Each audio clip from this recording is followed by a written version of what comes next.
Hey guys, today I want to talk to you about that blogger Vitali and the chances of the 20 years he might get in prison, if not more. And I'm also going to talk about a few bloggers who are straddling the fence, who could be in trouble with the Philippine government at some point if they don't straighten out what they're doing. And bloggers here in the Philippines, a lot of them need to change what they're doing. You know, the tactic of harassing people, the tactic of talking about people, slander online, and also harassment online, which are two big things here in the Philippines. Also, poverty porn that a lot of guys do here that will cause them to get in trouble here in the future. I believe the Philippine government has decided to put their foot down. And Justice Secretary Ramula holding people accountable for their actions. And it came up in this case with Vitali. And this Vitali guy, before I get talking too much about him, do you know his past? I remember him in Cleveland doing something in the NBA game between the Cavaliers and the Golden State Warriors. I didn't know it was him, but I knew there was a guy that went on the court. So let me read to you some of the crazy things he's done that have enabled him to get to this point where he thinks he can get away with anything. Let me put my glasses on. I'm going to read them.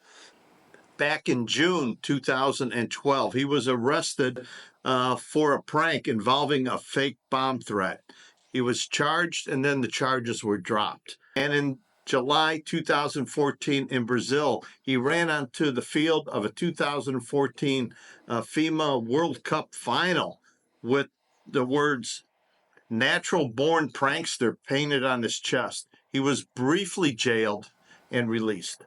He also paid a fine. In May 2016 in LA, he climbed the Hollywood sign and waved a banner reading, "I'm back." The outcome was he was arrested for trespassing. Then the one that I remember him doing back in June 2016 at an NBA Finals game. He streaked during Game 4 of the NBA Finals between the Cavaliers and Golden State Warriors. He was arrested for trespassing. October 2017, Houston, Texas, he ran onto the field during Game 5 of the World Series. He was arrested for criminal trespassing. In 2020, he was arrested for climbing the pyramids in Egypt, an act prohibited by Egyptian law. He was arrested and spent 7 days in jail and then released. Back in April 2020 in Miami Beach, Florida, there was an incident where he may have attacked a female jogger, resulting in her injuries. The outcome was he was arrested and charged with a battery and released on bond. I don't know the outcome of that, if he was found guilty or not guilty, or he left the country. And then this latest one, April 2025, Manila, Philippines, live stream various disrupted acts, including harassment and theft. And as we all know now, he is arrested and waiting charges. He is being detained as an undesirable alien.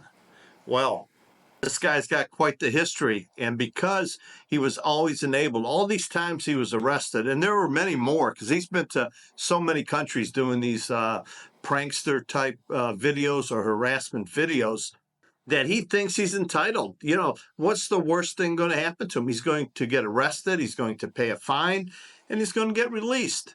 Just like when he was arrested here in the Philippines, while his cameraman was filming it for his YouTube channel, and he was being arrested, he waved like "Bye-bye Philippines," thinking he'd be arrested, he would go pay a fine, or they would deport him or blacklist him, and he would leave the country and go somewhere else. Thank God for this Justice Secretary Romulo. He took it upon himself to say, no, we are not going to deport you. We are going to charge you. And in this case, he wants Vitali charged and held, and he had a press conference, and I watched it on ANC here in the Philippines, and he was talking. Janet was with me, so Janet could translate what was going on there. More or less, he said, you are not going to be released like everybody else lets you go. They slap you on the wrist. They say you are a bad boy, pay a fine, you're deported, or you're blacklisted out of the country. And then this Vitali goes to another country and does the same thing over again. This Vitali is making lots of money, guys. These YouTube videos that he's doing get ton of views. He's got almost 1 million followers and everything. This guy is making a lot of money all over the world. He even has a little movie out showing all his little pranks. Sort of reminds you of that show on MTV back in the day. What was it? Jackass. It would be on, and these guys would do stupid things, but to themselves, where this guy is doing it to many other people. And he's done a lot of things. The one he did against the security guard, I think, is going to get him in the most trouble when he disrespected the security guard. You know, he knocked his hat off. He tried to humiliate him, just harassing him in public. And that was being put on film. But the worst one I saw of recent time was when he walked past an old woman and he said to the woman, I'm going to rob you. And when she looked startled and said, what? He goes, oh, I was going to give you money. And then he turned around and walked past her and said something nasty. And his cameraman caught all this, and then they released that as a video. The cameraman should be held also, in my opinion, for, being an accomplice to these crimes of harassment. This is the Philippines. This is not the U.S., where somebody can say, I have the right to film you. I have the right to do these things. You can't stop me.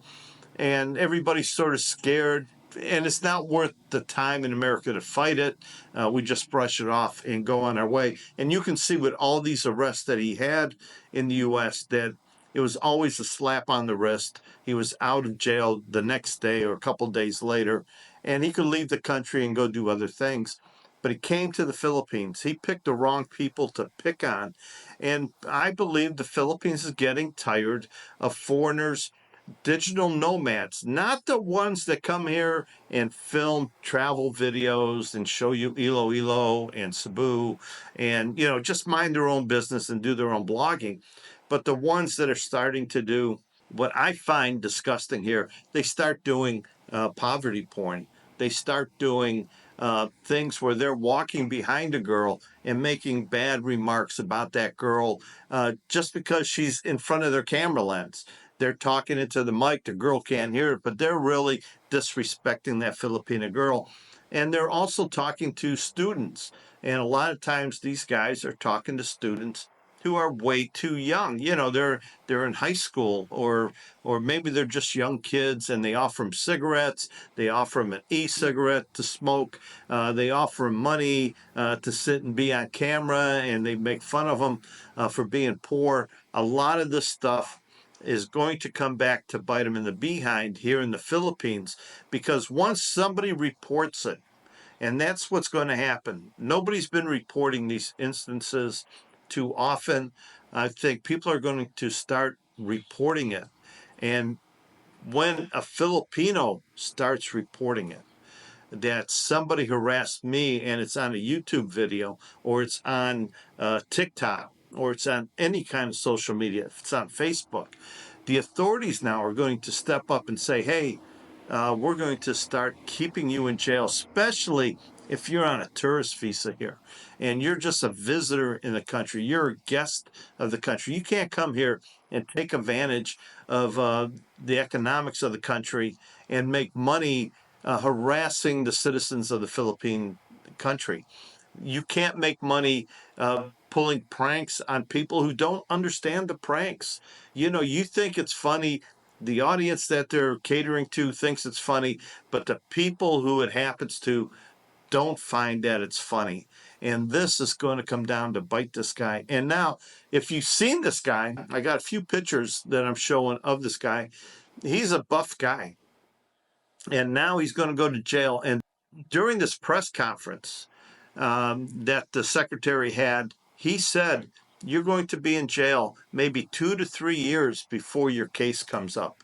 And you're going to be living on 70 pesos a day in food. So this guy who's buffed up, he's a big lifter of, weights and eating protein and maybe some other stuff to help him keep his physique.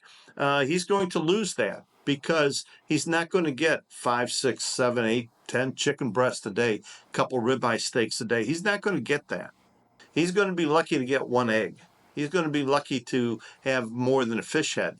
70 pesos, $1.20, $1.30 is all that is. A day is the budget for these guys. But this guy is not going to be in a detention center too long. He's going to end up being in a prison. I think they're going to put him somewhere to serve notice to all the other bloggers that come over here to the Philippines that you can't get away with this. And this guy's got money. This guy's got money. If anybody can buy his way out of a situation, it's this guy.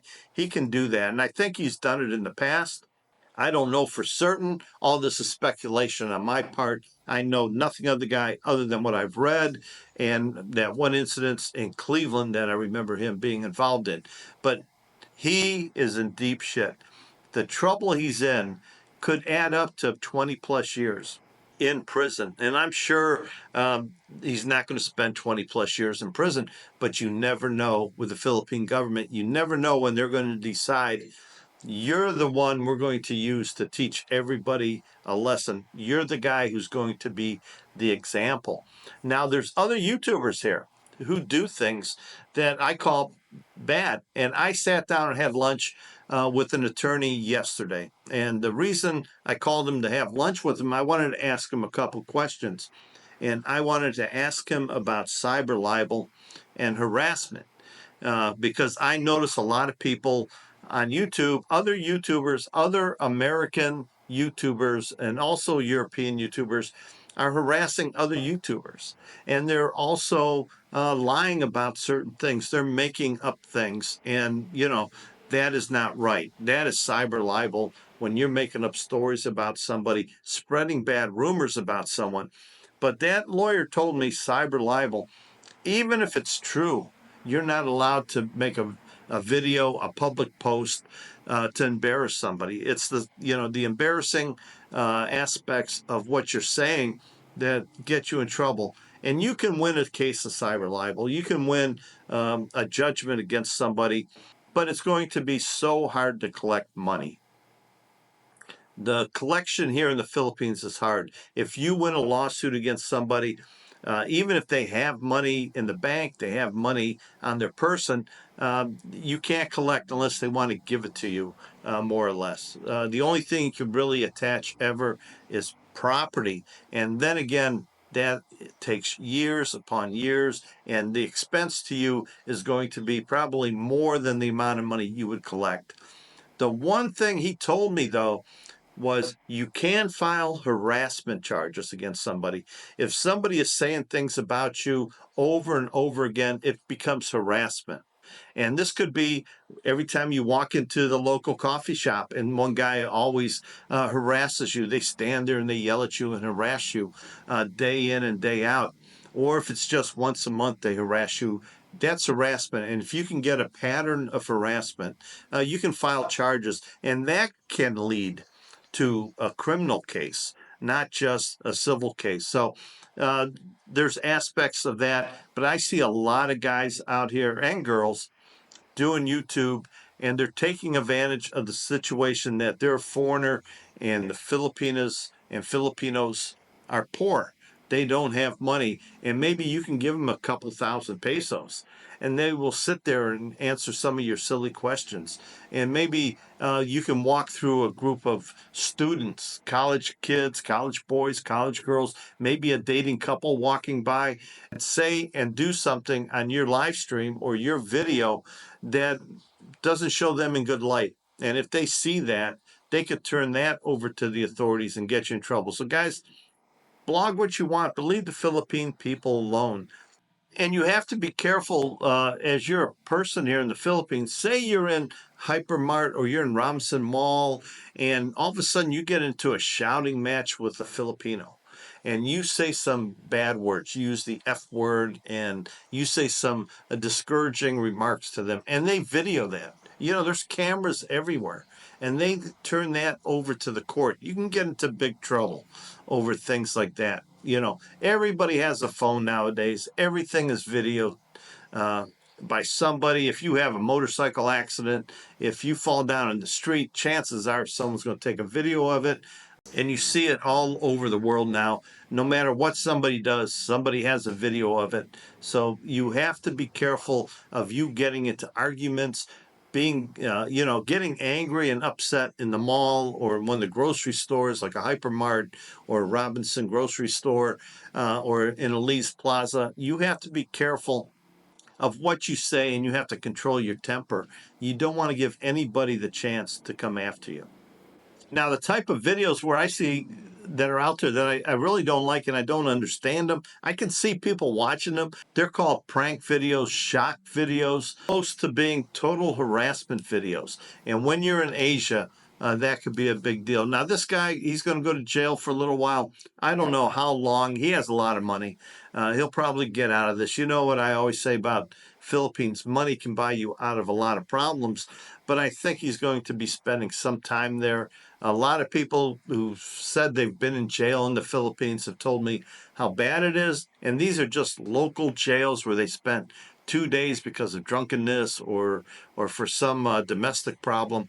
I don't know of anybody that's been in a Philippine jail for years. And the only one that I can even think of is Barry Jordan, but he's in a detention center. He's not in a crowded jail with other Filipinos where they're all sharing a living area. That's going to be pretty nasty. But this guy, Vitali, he's just not a good guy. He's found a way to make a lot of money doing silly things that really, at first glance, not a big deal. But, whoever he's pranking, that old lady he walked by in the mall and said, "I'm going to rob you." Here's this big, young, strong guy saying to an older woman, "I'm going to rob you." And when she said, "What?" He goes, "Oh, I wanted to offer you money." She knows what he said. She knows what he said. And the Philippine government here and the Philippine people have a lot of respect for security officers. Now, back in the U.S., the rent-a-cops in the mall, the kids are always harassing them. There's no respect for that. But here in the Philippines, the security officers, the security guards in the banks, in the stores, that open the door for you, that help you with your car backing out into traffic, checking your bag as you're coming in, there is a lot of respect towards them. When they say something, people listen to them. They show them a lot of respect. So when that guy goes to the police or that guy goes to press charges, people are going to listen. And the Philippine citizens are going to start talking more and more about how bad us foreigners are. And what's going to happen? It's going to be harder and harder for us to stay here on the tourist visa because more and more bad actors. So, guys, when you come here to the Philippines, be a good guy. If you're going to blog, go ahead and blog. Just be careful what you say. Don't bother nobody. Ask permission. If you go into a restaurant, I was watching a short video. Somebody was going into a restaurant and they wanted to do a video in the restaurant. The owner said, "No, I don't want any video in my restaurant." The couple bloggers, they left. And what they said on their video was, "Well, don't they know I have 25,000 subscribers? There's 25,000 people who will never be in your restaurant." Well, take a look at the views. Subscribers don't relate to views. And how many people view your video, and then how many people out of the people who watch your video would really go to that restaurant? It's such a small percentage. So I'm a YouTuber, I have a lot of subscriber card out. Sometimes it works. Sometimes places like having advertising. I know Ground Zero used to, but now Ground Zero doesn't want that advertising. They were sick and tired of YouTubers blogging in their establishment and giving it a bad name. They let people still blog in there once in a while, but they're not going the extra mile to help these people. They're not turning off all the music. They're not asking people to be quiet. They're not reserving a special table for them. The Philippine people deserve the respect that we can give them as a guest in this country. And putting a camera in everybody's face is going to do nothing but cause hardship for the rest of us. Guys, that was my 2 cents. Until next time.